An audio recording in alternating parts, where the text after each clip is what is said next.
Saratoga Springs was supposed to be a quick overnight stop on our way home from a New England road trip.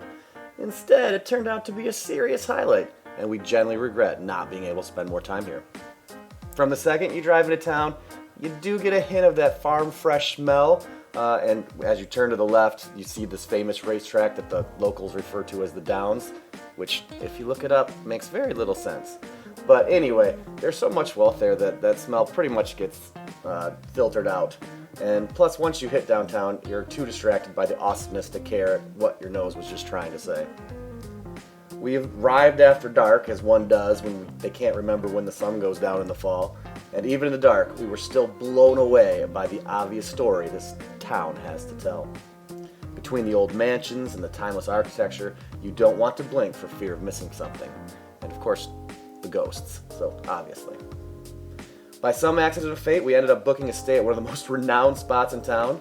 To hear more about that experience, check out our spooky Bachelor Inn video. Yeah, that was a teaser, and I'm not sorry. Anyway, after checking into the Bachelor Mansion, we decided to jaunt past the natural springs of Congress Park and head over to Broadway Street.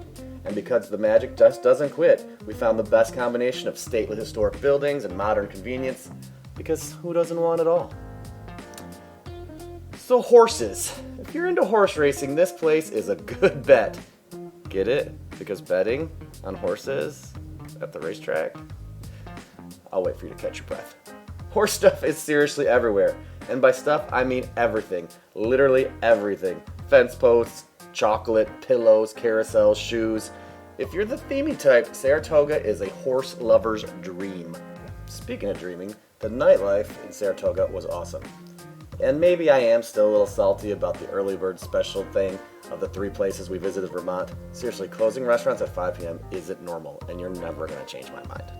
But Saratoga Springs has a vibrant nightlife. It was like 9 p.m. on a Thursday, and the bars and restaurants were thriving. Plus, it didn't feel like every place was overcrowded with people jockeying for tables. Jockeying? Fine, I'll stop with the horse puns. I guess I'll rein it in. Alright, for you history buffs, this one's a keeper. One of the best parts of anything, and in this particular town, is the history. It is old. Okay, fine, it's not like Europe old, but it's like American old. Meaning one of the springs was discovered by some guy and he decided to sell the water as a cure-all back when people believed in things like health and wellness. Marketing, am I right? Anyway, he nailed it, drew the most elite vacationers, and was able to attract some big names, including presidents and robber barons and foreign dignitaries.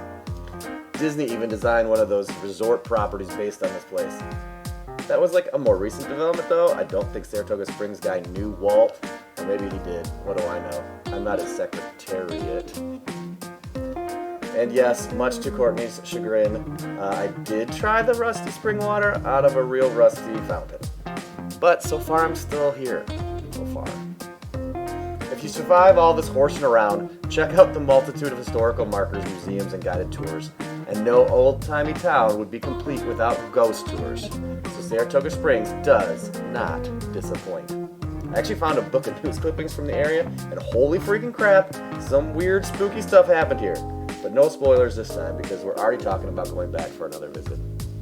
Between the lakes and the mountains and the rural city life, it pretty much has everything. Is there a better city in upstate New York? I say nay. Alright, thanks for watching. We'll see you next time.